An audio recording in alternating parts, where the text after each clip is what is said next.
Hi there, Mikhail here for Snakes and Lattes with another installment of the Improv Gamer, the segment where we show you to have a lot of fun with a little on hand. Summertime's here, and that means that unless you have some really awesome cargo shorts, you're not going to have enough room to bring around your game collection with you. So today on the Improv Gamer, we're going to be talking about Love Letter. It's already pretty portable, but if you don't happen to have your pouch on hand, you can easily replicate the game with a standard deck of playing cards. In Love Letter, players assume the roles of members of the royal court who are attempting to foist a love letter onto the princess. In order to do so, they're going to pass that love letter in between other members of the court in hopes that it ends up in her hands. Players are going to then engage in several rounds of courtly intrigue in an attempt to knock each other out of contention and ultimately be the highest card. Love Letter is a game for 2 to 4 players. In Love Letter, players are dealt 1 card each. Another card is then removed from the game face down. On each player's turn, they draw 1 card and then play one of the 2 cards in his or her hand. The most common role is the guard, which will allow a player to accuse another player of being another role, not the guard. If they guess correctly, the other player is knocked out of the round. You may notice that there are 5 guards, and yet only 4 cards of each denomination in a standard deck of playing cards. We'll talk about that later. The priest will allow a player to look at another person's hand. Pretty straightforward. The baron will allow a player to compare their card in hand with another player's held card. Whoever has a higher value will knock the other player out of contention. If there is a tie, then nothing happens. The handmaid will protect a player from being targeted by any other card effect, including priest, baron, guard, prince, and what have you, until the beginning of his or her next turn.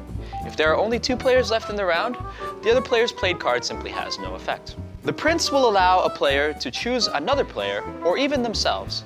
That player must then immediately discard their card and draw another card. The king will allow a player to trade their hands with another player. And the countess. The countess has no special effect of her own. She is mostly there to confuse and deceive the other players. If you have the prince or the king as your other held card in hand, the countess must be played as your card for the turn. Of course, there's nothing stopping you from playing the countess when you have a guard, a prince, a handmaid, or anything else. Finally, the princess. Simultaneously, the best card in the game and the worst card in the game. If the princess leaves a player's hand for any reason, that player is immediately knocked out of the round. However, if there are players still remaining in the round when there are no cards left to be drawn in the deck, everyone shows their held card. The highest card will win the round. The princess, of course, is the highest card.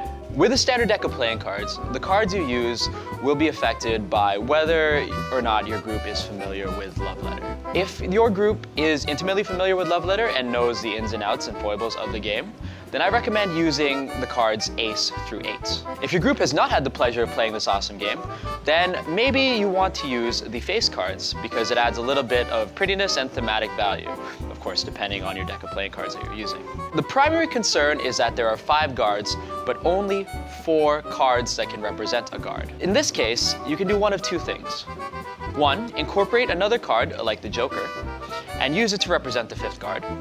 Or 2, make up your own rule for that card. Instead of playing with 5 guards, you can play with 4 guards and a special role, for example, the Joker.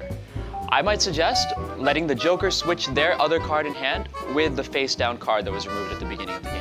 Seiji Kanai is the Japanese designer of some of the most fun and fast card games on the market right now. Love Letter itself has been reskinned dozens of times, both by fans on the internet and by AEG professionally, including skins like Munchkin Love Letter, Legend of the 5 Rings Love Letter, Batman Love Letter, and The Hobbit Love Letter. We at Snakes are wondering, who's your favorite princess? Leave us a comment and let us know. This has been Mikhail for the Improv Gamer. Game on.